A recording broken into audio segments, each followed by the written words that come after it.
we're reviewing the time. You're just focusing on making the shot, making the first one, making the first one, and then the second one, the same. You know, it's when you want to be thinking about nothing else, and it definitely sucks to miss.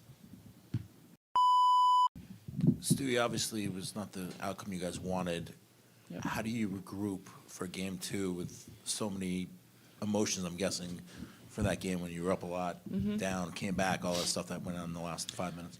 Yeah, we just take it on the chin. You know, we were up a lot. Then we had a wild kind of sequence to end the fourth. Didn't start overtime great. I had a great look at the end, and I didn't make it. But I think that this is a series, and we wanted to really win, obviously, for home court. But the beauty is we have another game on Sunday, and we'll be ready. Next question, second row to your left. Hey, Coach. Obviously, a game like this, full of emotions. I mean, just do you have, obviously fresh, but is there one or two things that you could point to saying, hey, if we do this or that, that result is different? Yeah, there's probably a lot of things. You know, I'd probably give you a better answer tomorrow, but I just thought it went away from our principles of play. But, you know, I think we had a great first quarter, and they lifted up the energy, and they out-hustled us. You know, I think we forced some of the action. We weren't moving it good enough. We couldn't get downhill as much. You know, we missed a lot of shots. So just the principles of play for us, you know, how we want to play, get to the next action. But look, defensively, I think, you know, they executed better than us. That's what it came down to. They executed better than us. You know, they found a way to win. They made some big shots, timely shots when they needed to. But, yeah, so we're disappointed. I mean, we have to be better. We're a better team than what we showed today. Next question, first row to your right.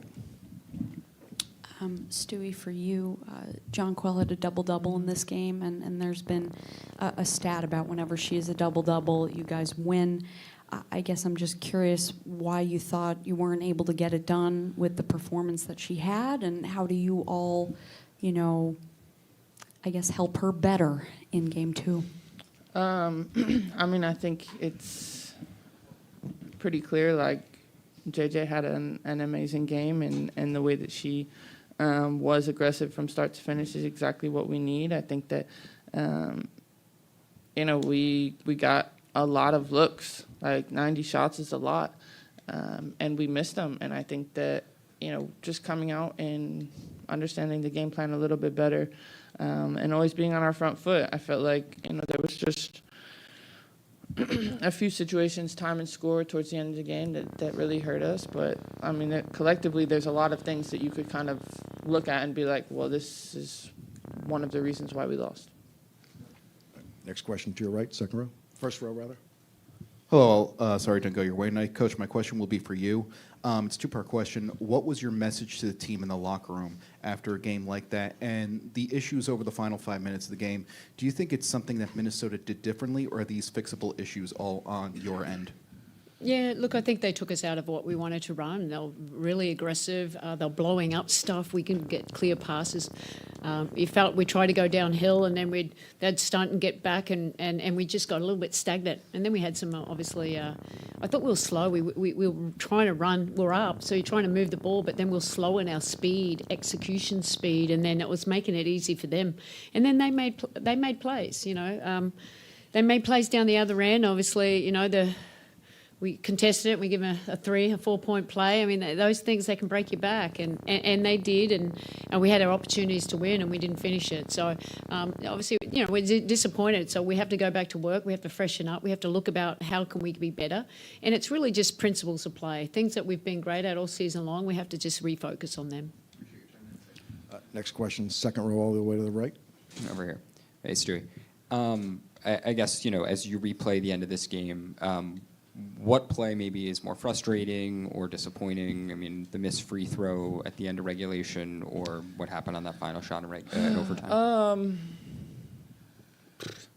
I mean, I think the missed free throw just because then we had the opportunity to go up one. But even still, like at the end of overtime, I had probably one of my cleanest looks and didn't make it. Next question, all the way to the right in the back. Jonquel, you got off to a really hot start and you finished really strong. Did you find them making any adjustments or doing anything kind of in the middle of the game? I mean, they switched with us a little bit more to try to, stop us from going downhill. I don't know. I think the way that the game went, it was more about, us, like Sandy said, getting away from our principles versus what they did to kind of get us out of the rhythm, though. Next question, second row center.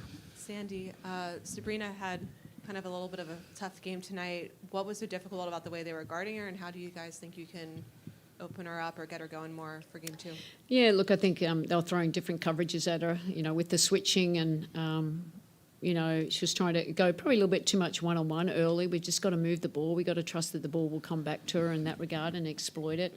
We had a tough night. We had a tough shooting night. We all did. And but what I know, Sabrina's a competitor, and she'll get ready for game 2 and come back strong. All right, we're going to go to Zoom for a quick question. Christos, go ahead. Hello, Stuart, question for you. How the way that this game ended motivates you going to the second game? Yeah, I mean, listen, I want to be taking these shots, and I feel like knowing that my teammates and everyone has confidence in me is important, and it's kind of like on to the next, and still making sure that I'm gonna be aggressive anytime I'm on the court. Obviously, as a player, it's very frustrating, but bounce back for game 2. Next question, second row center. Hey, Jonquel. 20 offensive rebounds as a team tonight. Although it doesn't go your way in the end, how is that something you can build off for game 2 and the rest of the series? Yeah, it was a point of emphasis for us coming into the game just to, control the rebounding and really get on the boards and try to exploit them in that way. So it's something that we're going to have to continue to do to be successful. But like Stewie and Coach said, like we had a lot of opportunities to close the game out. A few things that we have to change and kind of be aware of moving forward, but it's still really good things to build upon and some things to learn from. Next row, third row, all the way to your left. Coach, you talk about the principles of play and how the pace you played with to start this game really affected them so much, and then your rebounding. Those elements there, are those the elements where you say to yourself, these are the elements where we can reverse this and had the domination that you had early in this game to continue on? Yeah, 100%. It's principal players at both end, being at the point of the screen, Kayla McBride's coming off and shooting it and them letting them go downhill, pressuring them, letting hide them and dribble by us and giving them too many easy looks where we should have just been a little bit smarter in our defense there. I mean, sometimes when, we're not, we didn't rebound or we kind of, we went to offensive rebound but out of position and they got easy layups and transition. So those are the ones that really break you back. Principal plays in the half court, the pace is there, but then I think we got a little stagnant, a little tired, and then but credit to them, they were blowing us up. They were being really physical. They were very, very active. They were switching it, and then that took us out a little bit. But we've got to be better, and we will be better. Next question, second row to your left. Yes, for Breanna, you've been an excellent free throw shooter your whole career. Can you talk about, are those the hardest to make? Just, when it's at, like you said, less than a second left, the game on the line, is it hard to just focus on your process and not let anything else mentally get in the way? Yeah, I mean, I think it's, specifically to that play because they were reviewing the time. You're just focusing on making the shot, making the first one, and then the second one, the same. It's when you want to be thinking about nothing else, and it definitely sucks to miss. All right, our last question will come from Zoom. It'll be Jennifer. Jennifer?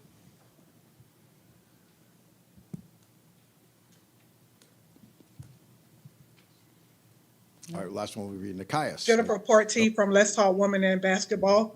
Despite the loss, you guys had a really strong start. What positives can you take away from this game? think just the start we did have. We put up 32 points. We were very intentional playing defense. We were making it really hard for them to score some easy baskets. We were making shots. We were moving the ball really quick. But, you know, they went to another level. So they kind of took us out of a rhythm, kind of, you know, not surprised us. We knew that what they're capable of doing. But, you know, we've got to get back and just playing Liberty basketball. Breanna, Jonquel, Sandy, thank you.